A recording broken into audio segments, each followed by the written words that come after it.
Okay, good afternoon, everyone, and welcome to IPFW Career Services Mastodon Career Calls. These are free webinars that we provide every Thursday, or once a month on a Thursday at noon, on a variety of different career topics to really help our students and alumni achieve some of their career and educational goals. Our presenter today is from Group Deco. Jennifer Fisher is the Culture and Retention Manager, and she's here to talk to you a little bit more about interviewing, specifically how to interview with confidence. She'll share some tips on how to be successful in the interview process, maybe some examples, and you'll have the opportunity to type in questions in the chat box directly to Jennifer that she'll address throughout the webinar. So I'll go ahead and turn it over to Jennifer.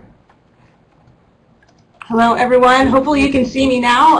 I'm excited to be here with you today, and hopefully you walk away with today having some information about how to do really well in an interview to the point where you get the job, and that's kind of what we're going for. So we'll talk several things through, and very specifically what you need to be thinking about as you prepare for interviews. So here's our agenda for today. I always like to start off with a set of goals so you know exactly what we're going to talk about today. So for sure we're going to talk about different types of interviews. I think there are a lot of recruiters nowadays who are utilizing different interview formats to try and kind of consolidate their time and find ways to interview a lot of candidates in a very short amount of time. So we'll talk through those. How to prepare to be great. I think that with anything that you do, preparation is key. And so we'll talk about preparation methods that you should be thinking about. What to wear, do, and say. I think that's really critical to the conversation because your first impression is a lot of times the only impression you get to make. And so we'll talk about what that needs to look like. We'll talk about questions that you need to be asking the interviewer and how critical those questions can be to differentiate you from the other candidates that they may talk to. And then, of course, how to follow up, because that really becomes an important component that many people miss along the way in an interview setting. So those are the topics we're going to cover today. We've got a lot to get through. I want to leave some time at the end so that you can type in some questions that you may have so that I can answer those for you, and we'll get the ground running from here on out. So different types of interviews. We're going to start with this. I think that most interviewers will tell you that the volume of interviews that they have had to start doing has increased quite a bit. Many recruiters that I talk to are looking at 100 plus resumes to get to a handful of candidates that they can have come in for interviews. And so many interviewers are starting to look at ways that they can reduce the amount of work that they are doing sort of in prep for interviews, and that becomes important for you as an interviewee to know what those look like. So of course the very first one we want to talk about is telephone interviews, because this is a really I think popular way that many recruiters and HR people start to screen candidates right from the start.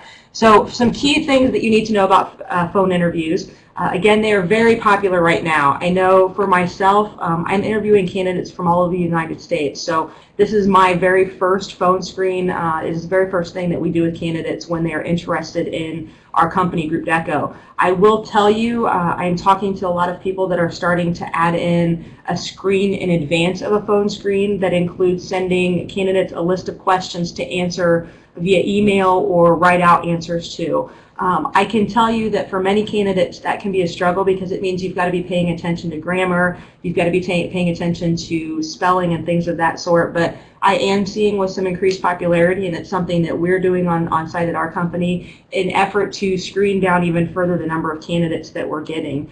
Like I said, when you get 100 resumes, it's hard to screen down to a handful of people, and so we're looking at creative ways that we can do that. But that is sort of an additional thing to start thinking about as you prepare for interviews. You may get that as an interested party looks at your resume and wants to look at you as a candidate, but the next level is always going to be possibly a phone screen. These can be challenging for anybody. I like to tell my own personal story. So a couple of jobs ago, I had a phone interview and of course was trying to be very professional and talk about, you know, why I thought I was a great fit for the organization, and within a week got that great letter that said, thanks, you're a great candidate, but we're not moving forward with you. So, you kidding me? I thought I was a great fit for this. And about a month later, I got a second phone call saying, none of our candidates work. They went ahead and brought me in for an interview, and I ended up getting the job. Well, sometime later after I had been there, my boss said that the only reason I wasn't chosen initially for an on-site interview was because I came across on the phone as a little stuffy and a little too professional for who I would be working with, and they were afraid that I wouldn't be able to connect. And knowing my personality now, they thought that was crazy, that it was funny to them that I came off so what I would consider stuffy, and my personality is definitely not that. So phone screens can be challenging because it is difficult when you're not looking at somebody directly and they're not able to look at you to really convey your personality. So I think that there are definitely some challenges in that, and I think it's why you do need to prepare a little bit harder for a phone interview so that you are able to get your personality across. The same things apply that would apply in an in-person interview. So watching how many times you say making sure that you're staying focused on questions and things of that sort. So a lot of similarities to an in-person interview, but a phone interview can be very challenging if you're not used to not seeing people and you tend to be very visual. I would tell you that you do want to prepare the exact same way that you would for a phone interview. So go over a list of questions that you can anticipate. My guess is for most phone interviews, these are going to be more general questions just to get to know your personality. And I will tell you, I start with this. I know all of the people that are on site with me start with the, tell me about yourself, tell me about your work history. You've got to be prepared to start really kind of talking right from the beginning of that conversation. So I do always recommend to candidates, be prepared for that tell me about yourself question. We'll talk a little bit later on how to answer that, but really you do need to be prepared on a phone screen and a phone interview to talk a lot more than you may in an actual interview setting in person.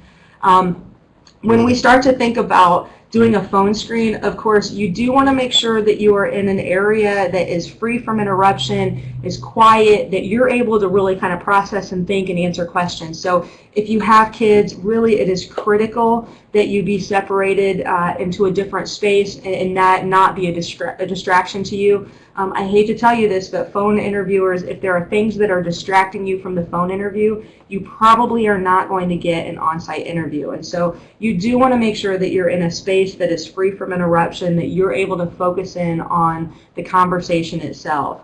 I have a dog, so I always know that I'm never doing anything at home because there's a good chance that he's going to come up and either nudge me or start barking in the background and people start wondering what's going on. So you do want to make sure that you're being conscientious of the environment that you're in and exactly how you're handling being on a phone call. And then, of course, we're in a cell phone age, and that becomes a challenge because you do need to make sure you're in an area where you get a full signal. If you are questioning whether or not you're going to get a full signal, you may want to consider utilizing a landline. And I know that's tough because a lot of people don't have landlines anymore. I know I don't. So you do want to make sure that you're thinking through those things.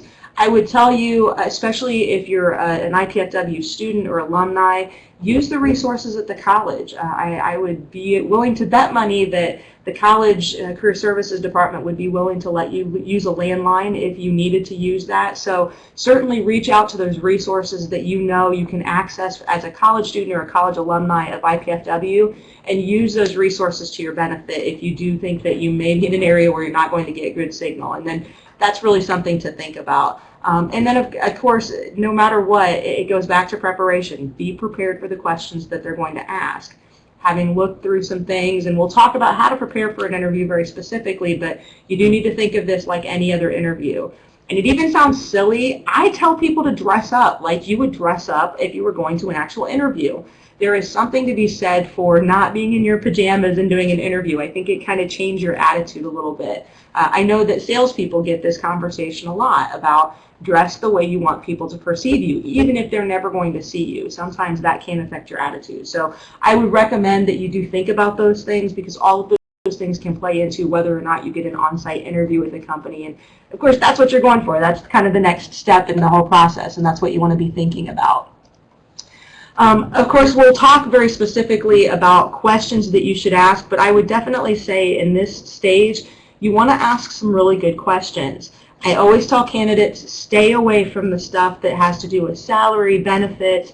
I will tell you, I've had candidates that have asked those questions, And while you do want to know that information, sometimes this is not the best time to ask those questions, because then it makes you seem like that is the most important thing to you. So you do want to think through questions that are relevant to the job, relevant to you as a candidate, and how you might be able to improve your chances of getting the job as you go to an on-site interview. I look at this as sort of a fact-finding kind of mission when you're asking questions about what the daily life is going to look like in this job, and really trying to make sure that you're a good fit. The last thing that you want to do as a candidate is waste your time in an on-site interview if you know you find something out in a phone interview that says, nah, this probably isn't the best fit for me. So you do want to actually ask some great questions. And again, we'll kind of talk through some of those here in a little bit, and make sure that you've got some really good questions to ask. But you do want to prepare some questions for a phone interview.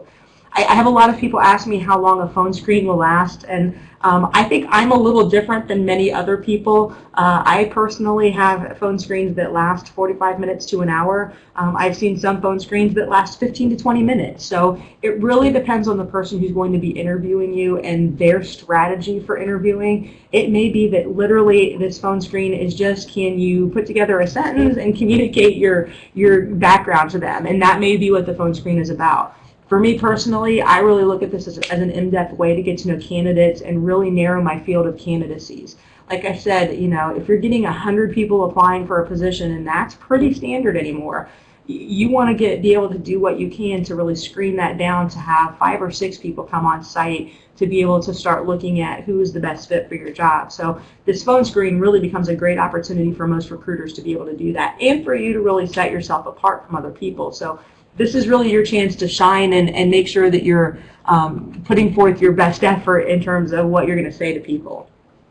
The next type of interview, of course, is the most traditional. It's the sitting across from somebody at a table or in a couple of chairs and actually having a face-to-face interview. I think that this is the goal for most people. You want to get to this part because certainly we know that this is the most traditional interview method that we see most companies doing. If you have not already had a phone screen, again, this becomes your best chance to sell yourself into a job and how that looks.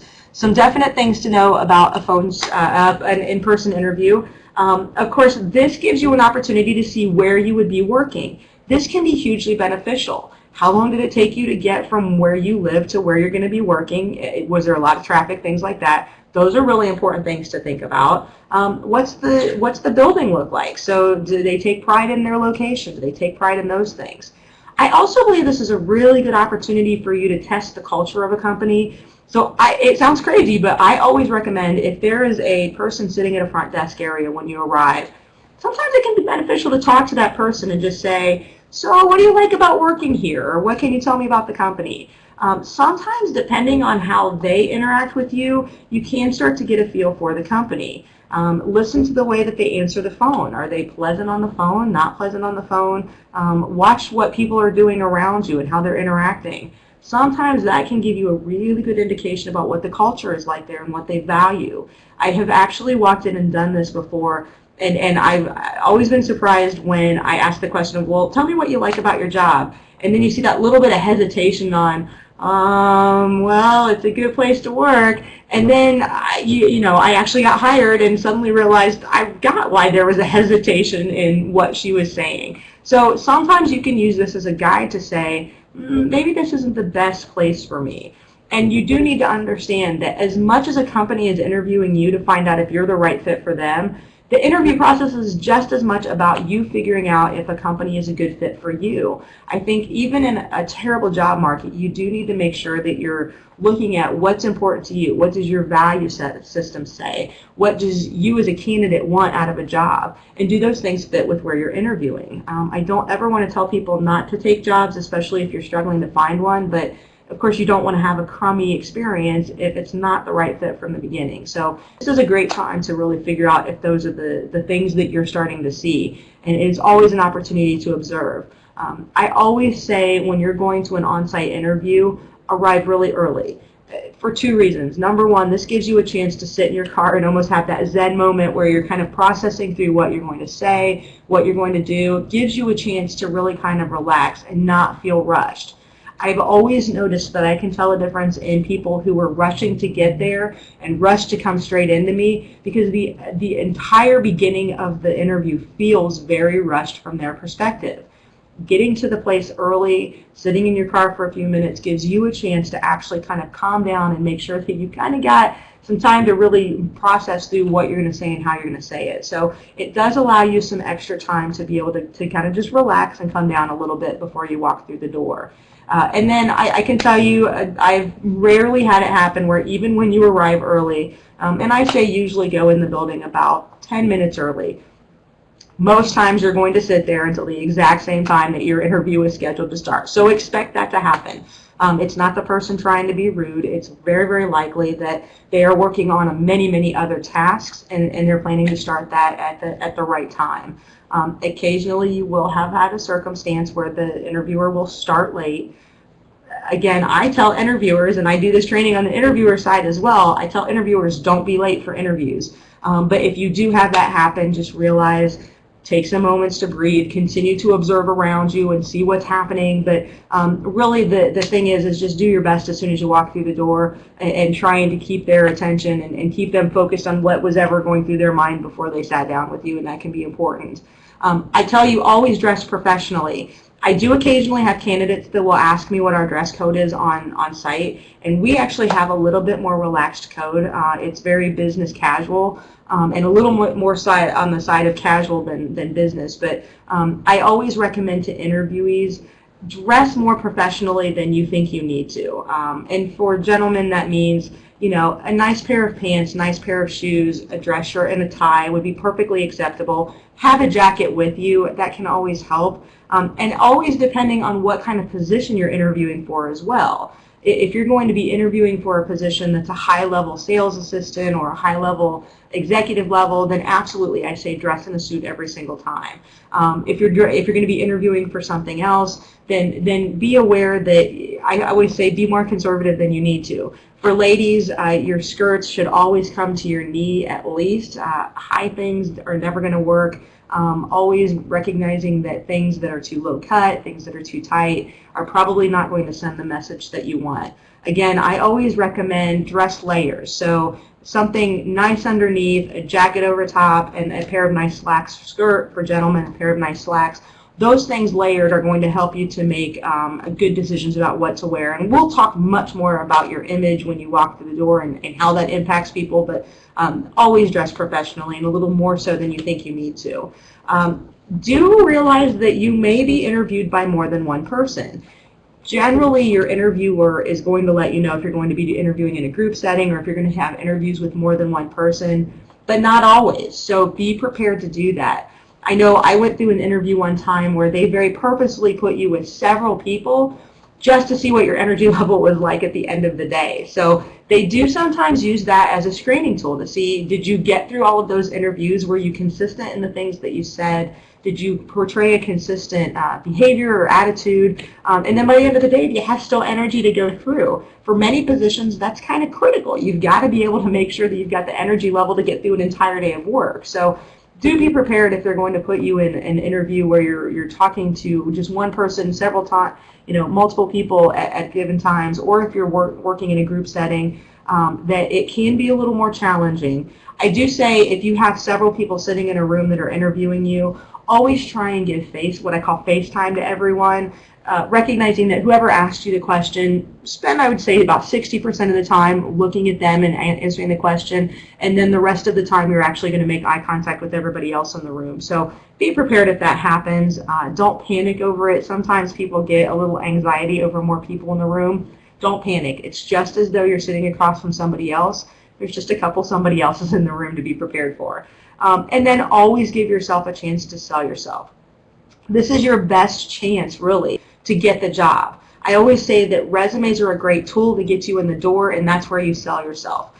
Interviews are just like a sales job. And it's funny when I tell people that, and they're like, really, this is a sales job? Yeah, it really kind of is. You have to look at yourself like a product. So if you were going to sell a product, What would you talk about in order to get somebody to buy it? The good things that it has to offer. You would talk about some of the things that you think it could do for them. Well, this is what an interview is for. So what you want to do as you prepare, and again, we'll talk about this in a second, but think of yourself like a product. And if you were trying to sell that product to this group of people, how would you do that? So this is a great opportunity to really be prepared to sell what you can do for the company, because that's really what they're looking for. I'll be perfectly honest, most companies don't care what they're going to do for you. I mean, it's going to be great if you're hoping to get into a company that, you know, can give you great benefits and things like that. But quite frankly, most companies are looking for what can you do for them to improve their bottom line, to make them more successful. So you have to think in terms of that and what that actually looks like for most companies. So let's talk about first impressions, because it can be very difficult to overcome a bad first impression. Really, the realism is that we're all humans. Whether the person sitting across from you is super professional or not, we're all humans. In about 30 seconds, most people have made judgments about you as a candidate. So they're looking and thinking of things about economic level, educational level, social position, level of sophistication, and ability to succeed. All in 30 seconds. That's not a lot of time to get somebody's attention. By 4 minutes, most people have made decisions about people and their trustworthiness, compassion, reliability, intelligence, capability, humility, friendliness, confidence. So, wow, in less than 5 minutes, you've just decided if I'm a great candidate for you or not. Well, that does mean that you have to be very conscientious about the type of first impression that you're giving. That includes the way that you shake hands, it includes the way you're dressed, how excited you are when you meet them, and by excited I don't mean like, oh, this sounds crazy, but you do want to be a little bit more energetic with people. So these things really become critical when you start to think about planning for what you're going to do and how you're going to do it. These all start to play into why this is so critical. So I think there's like an ABC of image, and this is the things that I'd like you to take away from when we're talking about what you should be doing to prepare the image that you're projecting. These are the things that you should really be thinking about. First is appearance. So your wardrobe, your clothing, again, dress more professional than you think you need to.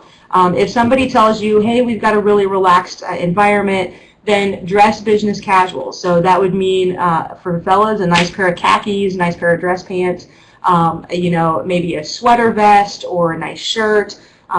Those things become part of your wardrobe. For ladies, same thing. Nice pair of slacks, nice pair of shoes, a nice shirt, blouse, things of that sort. So you want to be thinking about what you're going to be wearing. If you don't have a ton of money to spend, I'll be honest, I love Goodwill. I think it's a great place to go to get great clothes. So there's always opportunities for you to have a nice set of interview clothes. And keep in mind, unless you're going on site with them 5 different times, you only need one really, really good interview outfit. At most, you're going to go on site with somebody twice, if that. So you just need one really good, nice suit, nice outfit for interviewing, and that's going to get you what you need. Grooming is really important as well. So your hair, your skin, your nails for ladies, makeup, fragrance, breath. Don't ever chew gum. I will tell you that becomes a distraction. And I'll tell you, for all of these things, really what you're trying to do is reduce the number of distractions that you're causing for somebody, because the human brain is terrible when it comes to having to try and follow information. And so the moment, it's almost like the squirrel kind of thing. If you give somebody a reason to be distracted, they're going to be distracted. And so what you want to do is make sure that you're doing things that don't distract from what you're trying to do, which is sell yourself as a good candidate to somebody. Of course, with some people, here's what I'll tell you. I know there are a lot of people that have crazy hair. Underneath my hat, sometimes I can have crazy hair. You have to make decisions about what kind of image you're going to project to somebody. And I'll tell you this.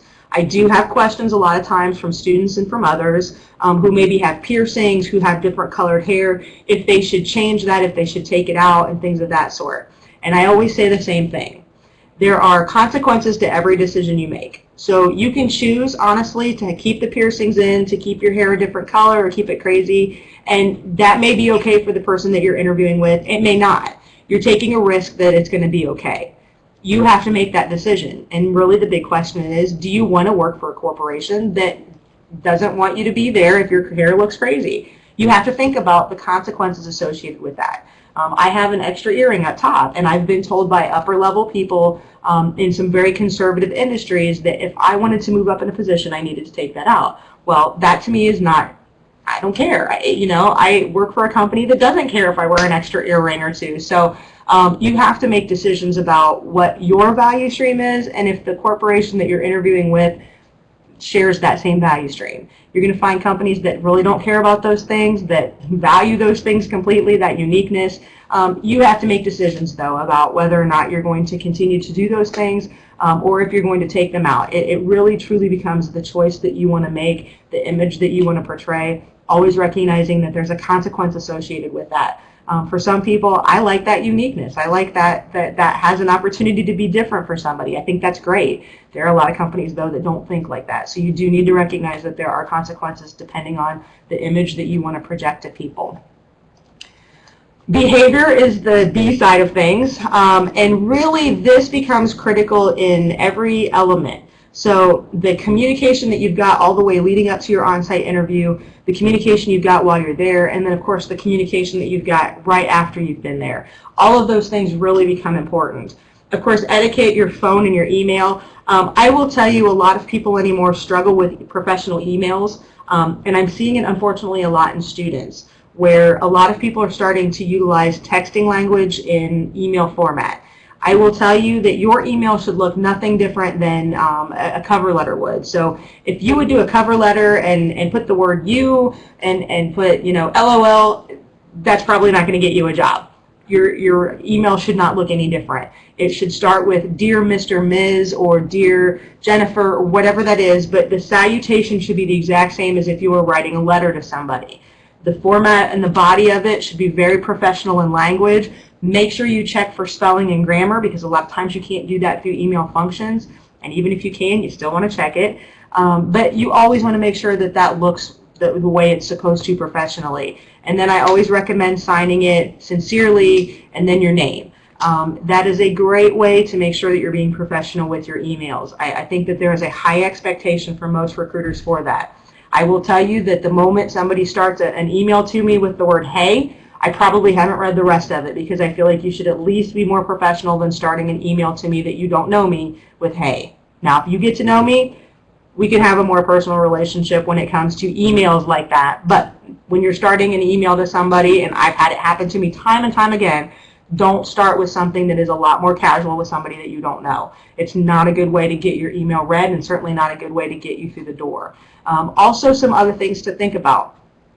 Sometimes there's a popularity, especially if you have to do interviews after hours, to take you to dinner. So know the etiquette. I know that IPFW has an etiquette dinner coming up on Monday, so go to that. I know that there's maybe still time to register, and certainly I think that that can help you understand etiquette if you do have to do an interview over a dinner time type of activity. There's some different rules associated with it. It's a little more casual, but there's still some professionalism that's associated with it. So know what the table manners are, the etiquette that goes along with that. Know how to introduce yourself. I'm, again, one of those people that believes practice makes perfect. So the more you practice shaking hands with somebody and introducing yourself, the better you're going to be, because, again, it's part of that first impression. How does somebody view you as a candidate? Looking them in the eye, making sure that you've got a good firm handshake. I always share with people, so what happens if you shake hands with somebody who doesn't really squeeze your hand? You almost get grossed out, right? Because it feels like that dead fish kind of feel. You got to make sure you're practicing your handshake. If it's too hard, you're crushing somebody's hand, that's what they're thinking about. If it's not hard enough and they're like, that's creepy, that's what they're thinking about. So practice these things regularly. It's going to help you actually be a better candidate and put forth a better first impression. Of course, respectful behavior and consideration of others is really important. I've been really dumbfounded at the number of candidates that I've talked to who are rude to our receptionist. And you walk out thinking, no offense, but that receptionist has a very important opinion of people that I interview. In fact, that's always my first question.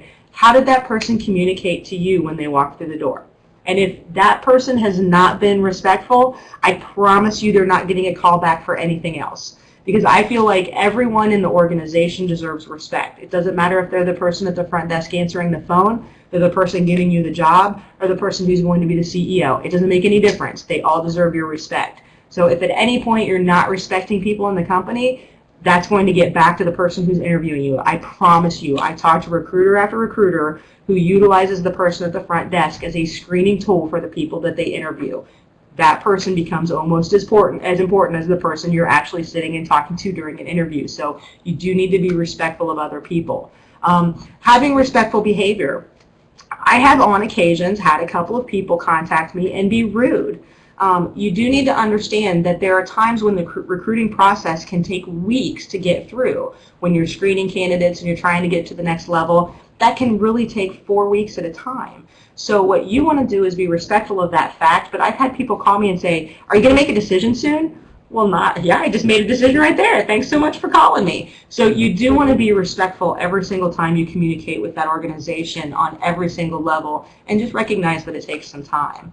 Of course, your attitude becomes critical. You always want to maintain a positive attitude. Have self-confidence and self-esteem. I think that people who are shy struggle with this the most, especially because you kind of look at interviewing as, oh my gosh, I got to talk about myself. So believe it or not, I'm a really shy person. Nobody believes it, but I am. It took me a really long time to get comfortable talking about what I could do for somebody. But you, again, have to look at yourself like a product and like a brand. And so what are you going to do to sell yourself to that person? It does mean you got to talk about yourself, though. So you do need to have some self-confidence. I can tell you that the people that I talk to who are sheepish in answering questions like this probably aren't going to get my attention. But somebody who's confident in talking to me is definitely going to get my attention. So that's really important. Okay, so let's talk now about Skype, because this is a much more popular tool that we're seeing a lot of organizations starting to use. And I think that you'll start to see technology changing the way that we're actually looking at interviewing.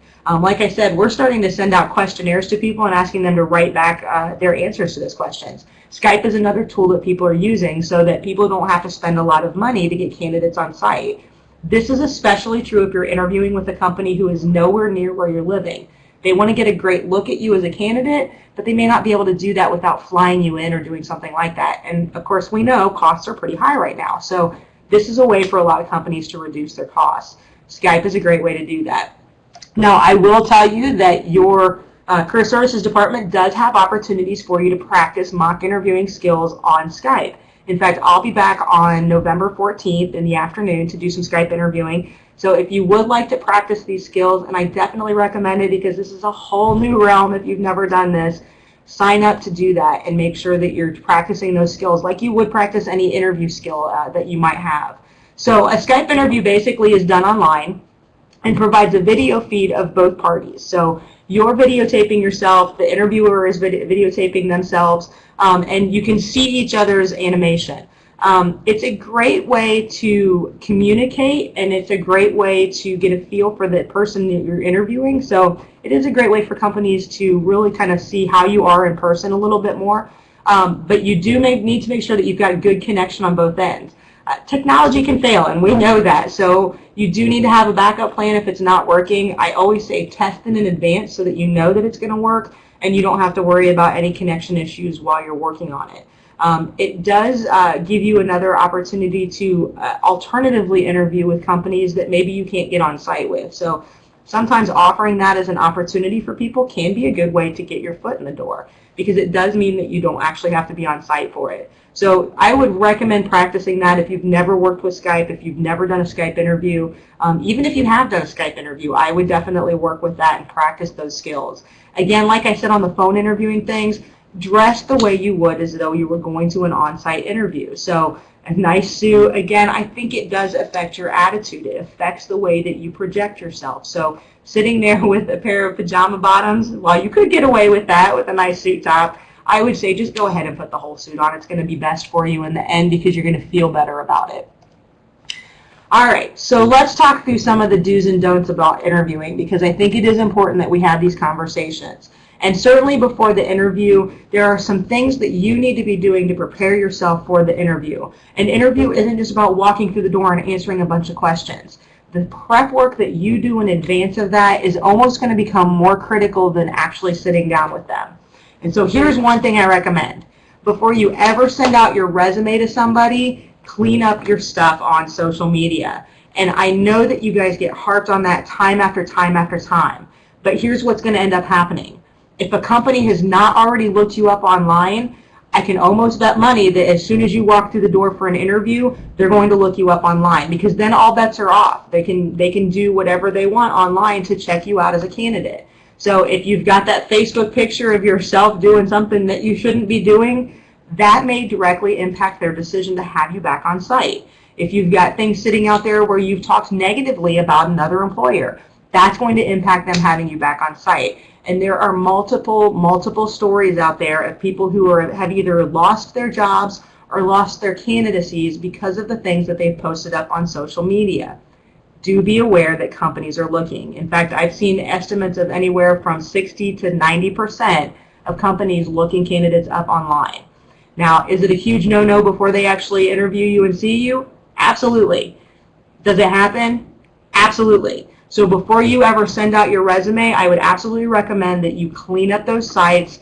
Be on things like LinkedIn, because when somebody goes to Google you, that will show up first for your search. So do things to professionalize your image online. Make sure that your social media sites are completely locked out for personal reasons, but always recommending they can still get to those pictures. There is still going to be a picture, whatever you've got up on your social media sites, that will still show up in searches. So do be aware that people are looking. Do be aware that it does impact the way that they view candidates, and that will come back to haunt you if it hasn't already. So do clean those things up before you ever send out a resume. Of course, the next thing that you want to be thinking about is researching the company that you're going to be interviewing with. Google is a great tool for this. Google the company name, look for press releases, look at the company's website, look for the markets that they're in and the industry that they're in, and know as much about it as you can possibly find out. I am always impressed with candidates who have very clearly done some research on our company, and their questions have reflected that. So take some time to actually research this company that you're going to be interviewing with. I guarantee to you that it's going to showcase the fact that you took some extra time to prepare yourself for the interview. And that's going to be one more thing that's going to set you apart from the other candidates that they'll interview. And that's what this is all going to be about, is how do you set yourself apart. Make sure that you're doing things like fashioning your questions based around some of the information that you're learning on their website or through other social media networks and things of that sort. Know how your skills can directly impact their company. I always recommend to candidates, before you walk in the door, reread the description that they've placed out there and the job that you actually applied for. So look at the skills that they're looking for, look at your background, and be ready to tell them how you can directly impact their company. The skill set that you bring in, the things that you have the ability to do, there's always something that you have to offer, but you've got to tell them what that is. Don't make the assumption that they're going to look at your resume and automatically make connections that you can do something for them. And that's especially true if you don't have a lot of experience. You've got to be able to tell them why you're the best candidate for something. I hate to tell you guys, but if you're a college student right now, you've got to be doing 10 times more to prepare yourself to be a great candidate than people who have been in the job workforce for a long time, because sometimes those candidates are looking better because of that experience. I will tell you that there are many employers who are going to more experienced workers, because the workforce has a broad scope right now of candidates, meaning I can find somebody with 20 years of experience versus somebody who's an entry-level person, but the 20-year person is willing to take this job. Well, of course, that person has more experience, that has the opportunity to immediately benefit me as an organization. So if you don't have any specific experience, you better be willing to tell them how you can impact them and how quickly you can do it. So you need to process through those things and help them see that and see you as a great candidate. And also be prepared with those questions, like I said. Now, there's some really great questions that you can ask, and we'll talk about those in a second, but do be prepared with those. If you don't have any questions to ask me as an interviewer, I just went, thanks, but no thanks, because you've got to at least have some questions. I know for a fact that I did not do a good enough job explaining my company or my job that you don't have any questions. I'm good, but I am not that good, so you have to have some questions that you can ask. Even if it's asking me what I like about my job or what I like about the company, that flips it around and gets the interviewer talking to you about their experience, and again gives you a chance to know what the culture looks like at that company, and that can be a huge benefit. Of course, take time to relax. Again, I said that Zen moment. You have got to walk through that door feeling really confident and comfortable, but again, if you're feeling rushed and you haven't had a chance to breathe, you're going to look like that at the beginning of the conversation. And sometimes when people are not relaxed, they talk too fast, they tend to be a lot more hyperactive than they are naturally. Take some time to just calm yourself down and calm your nerves. That means you do need to get there more than 5 minutes ahead of when you're actually scheduled to. So do take that time to relax, though, even in advance of the interview. Of course, be on time. I can tell you that it does not matter to me what your reasons for being late were. If you got stopped by a train, you should have been 5 minutes ahead of that train. So take the time to get there and be on time. I will tell you, if I'm doing an interview and I'm going into a company, I'm there half an hour early, sitting in their parking lot, just kind of thinking through, doing some more research on the company, making sure that I'm prepared. Don't be late to an interview. The moment that you're a couple of minutes late tells me that you weren't prepared for the interview because you didn't give yourself enough time to get there. You have no idea what's between you and that company. There might be construction, there might be a car accident, there might be something else. I will tell you, if something like that happens and you are going to be late, make sure you call the moment you know you're going to be late. If I'm sitting there as an interviewer and you haven't called me to tell me when you're expecting to be there, I'm shut down before that thing even starts when you walk through the door 5 minutes late. So at a minimum, take the phone number with you for the person that you're going to be meeting with. And if you can't be there on time, make sure you call them and tell them what time you anticipate being there. I can promise you that's going to go over much better than not calling at all and showing up 5 minutes late. I don't care what your excuses were if you didn't take the time and have the courtesy to let me know when you would be there. So do try and be on time as much as possible. Be prepared. I know that this is an old motto, but really you have to be prepared for your interview. You've got to do your research. You've got to know how you can impact the company. And if you're not prepared for that, it's going to show in the way that you answer questions. And what I will say in terms of being prepared, Google the type of questions that you think you're going to get. I am almost positive that the Career Services Department at IPFW has a list of questions that they typically see interviewers asking. Be prepared to answer those questions. I did some consulting with a gentleman who had been out of work for a couple of years. He had been taking care of his mother, and so he hadn't been to an interview in at least a couple of years. And he was a lot more worried about walking into an interview and how he would answer those questions. And so we did. We talked through the type of questions that they were going to be asking, the types of things that he could do to explain his time off from work and how he could offset that. Went into his interview, was able to utilize those skills, and he actually had the interviewer tell him that he interviewed better than anyone else she had interviewed that day. Preparation is key. It's going to help you get through the door, and that's what you want to look at. How prepared you are is going to be indicative of how well you're going to be on a job. If you can't take the time to prepare for something as important as an interview, then I'm looking at it going, well, what are you going to look like when you've been here for a couple of months and it's kind of like old hat? So you do need to be prepared for what's going to be happening. Here's one way that I recommend being prepared. I don't know if many of you have heard what a SWOT analysis is. It's basically a business term where you're looking at strengths, weaknesses, threats, and opportunities. So basically, as a candidate, here's what I recommend. Think about your strengths. What can you do for an organization? What sets you apart from other candidates? And always keep that professional. So again, looking back at the things that they've said are critical for the job, critical for the company, and how do your strengths play into that? In fact, I can guarantee you one of the questions you're going to get is tell me about your strengths, tell me about your weaknesses. Now, they may not actually say, what are your weaknesses? In fact, I hate that word, so I'm always asking for what things do you think are going to be challenging for you, and in what ways do you struggle? So you may get that question differently, but they're always going to ask that. And if somebody asks you what your weakness is, don't go, I don't think I have any. We all know that's not true. Everybody's got a weakness. And don't tell me, well, I'm a perfectionist, but it's a weakness. That's not a weakness. Tell me realistically what you struggle with. It's okay, but what you're going to do is tell me, how do you overcome it in a work setting? I get it. I'm a procrastinator to a terrible degree, but I still function really well in a work environment because I've learned how to overcome it. So you do need to make sure that you are talking honestly about your skill set, talk about the things that you're going to struggle with, but be willing to tell them how you overcome those struggles. It's okay if you have a weakness. Just talk about how you overcome it, and it's not a problem for you or a barrier for you. When I talk about opportunities, it's basically talking about what you have an opportunity to do for the organization. So here's your chance to say how you know the organization. What research did you do? What did you learn about them? Here's your opportunity to share how you can really make an impact on them. And then what threats? What are the barriers that you've identified? And that can be barriers for the organization in the industry. It can be barriers that you see for yourself in there. But think about the threats that may be there. And threats are other candidates. Threats are, maybe they pulled the job out of the way. But there's always a threat associated with it. Knowing these things going into an interview is going to help you be more prepared as a candidate, knowing yourself, knowing the organization, and how you can fit into it and be the best possible candidate for them. So I recommend doing a SWOT analysis before every single job interview because that helps you prepare for that company initially. Okay, so some really good questions that you can ask. And here's why this is important.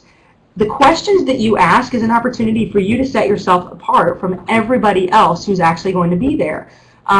Because as an applicant, this can really put you in a positive light. It shows me that you've done some research. It shows me that you've thought through this entire process. So this is your opportunity, again, to set yourself apart from other candidates. So definitely that can help your odds down the road. So your questions really do become critical. So here are some good questions that I recommend, and these are really basic ones. So you may find better ones based on your research, but what are the challenges for this position? Main skill sets necessary to be successful, personal strengths and traits that they're looking for. Excuse me. All of these questions can help you identify if you're a good fit for this, and if you don't feel like a good fit, how can you make them feel like you're a good fit? That's always what this is about. Again, how do you sell yourself? So getting information about this can help you later on sell yourself down the road. And I did put a website on there, and at the end I'll tell you how you can get my PowerPoint so you can access all this information. But this is where I got the questions from, and there's some really good questions on there that you can ask. Again, the Career Services Department has some really good questions that they can help you prepare for and help you learn how to ask those questions. But you do want to go in with a list of questions that you can ask. And sometimes I say have them written down. Anytime I've gone into an interview, I've got my questions laid out, and if they haven't answered everything, I look back to my list. It's okay to me if somebody opens up a book and says, I'm just going to look back to my questions. Because at the very least, it told me that they actually prepared for it. Okay, so you've gotten through the interview, you've gotten through the door, now what? And this is a question that I get a lot, is how do you follow up? Well, the very first thing that you need to do is send a thank you letter. I am shocked at the number of times that someone does not follow up after an interview to thank me for it or to even just follow up on where things are at. So here's what I recommend to everybody. Send a thank you letter. Thank them for their time. Reiterate some of the things that you talked about. So if there was something that came out in your interview, either positive or negative, now is your time to address it and remind them what that was. Keep in mind, people like me, I'm interviewing for 20 different positions at any given time. It is very difficult, unless I look back at my notes, to sometimes remember people. This is a good way for you to remind the recruiter who you were, what you talked about, and it helps them kind of get you in their mind. There's a sales technique that basically says you need 5 touches to make somebody remember you. So your first one was your resume and possibly the phone call that got you to the point where you're doing the interview itself, the follow-up, and then any follow-up that you do after that. That's how long it takes for somebody to remember you. So you do need to make sure that you're following up with people.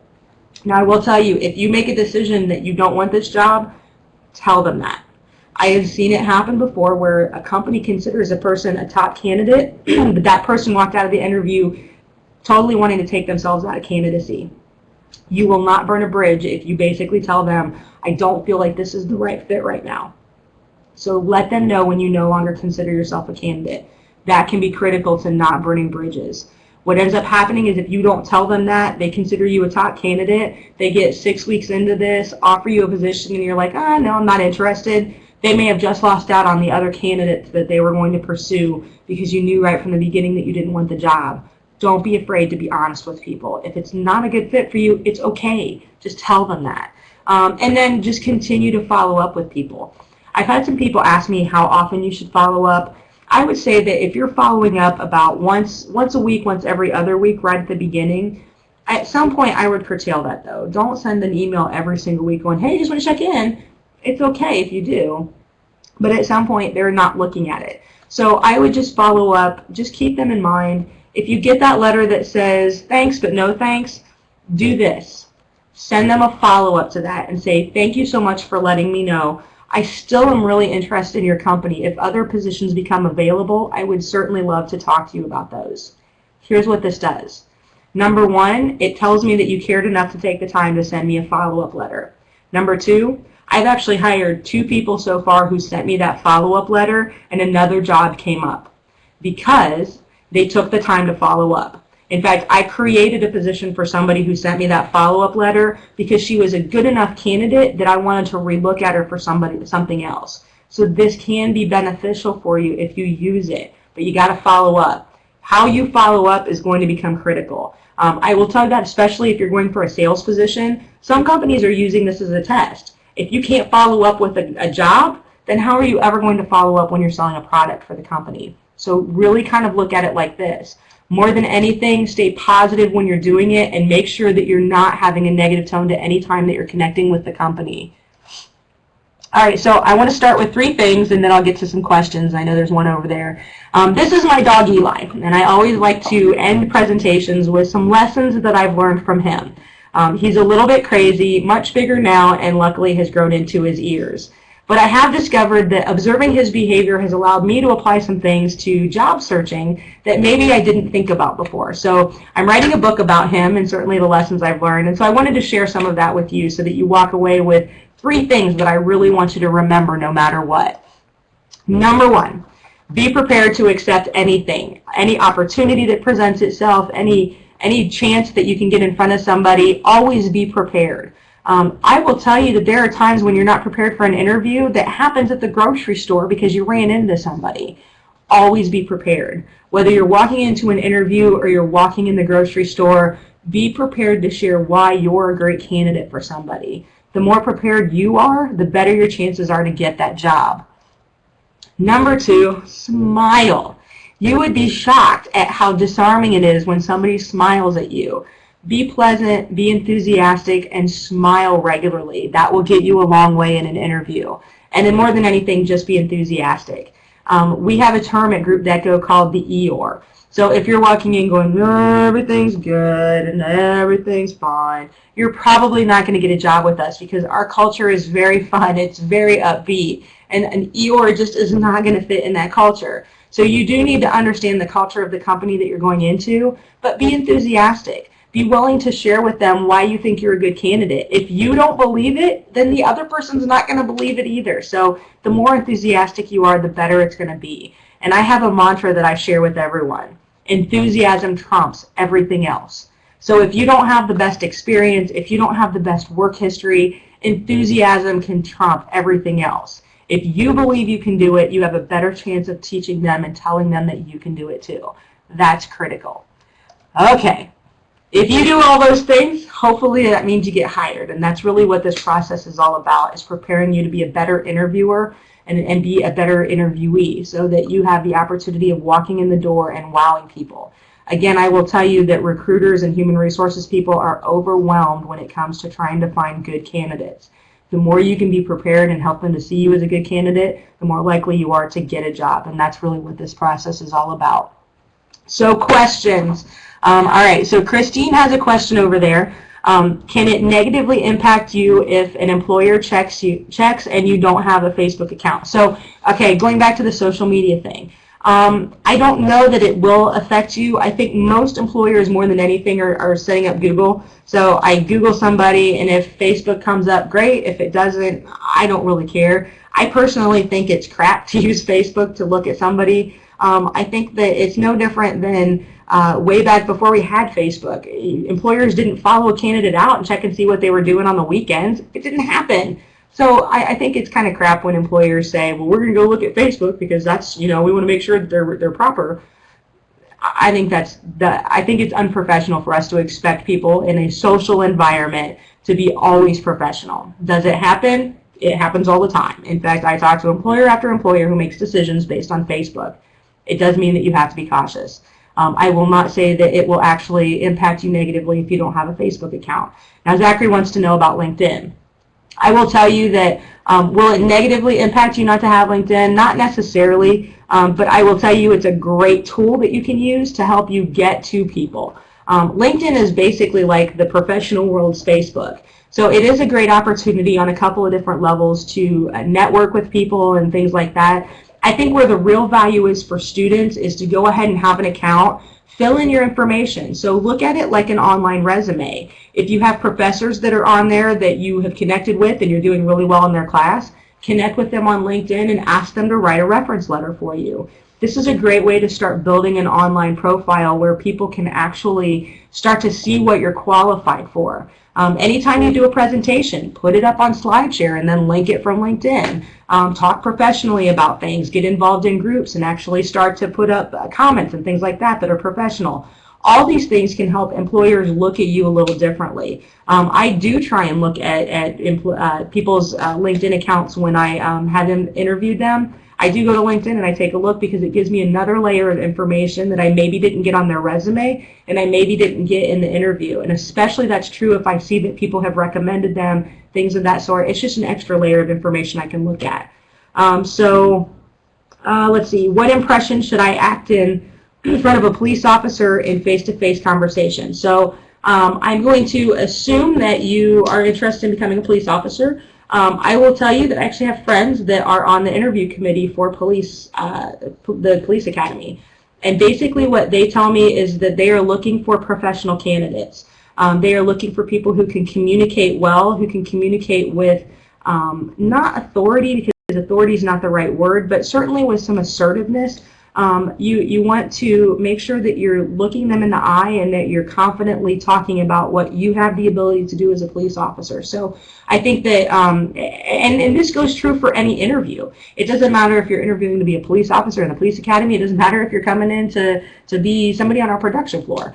The more confident you are in the ability to look somebody in the eye and basically tell them that you can do something, the more likely they are to believe that from you, because you appear to believe that too. So I always say make great eye contact, be positive in your behavior, be positive in the way that you're interacting with people, and just be confident in the things that you're saying as a candidate. The more relaxed you are, the more confident you look, the better your chances are of getting through the door for that.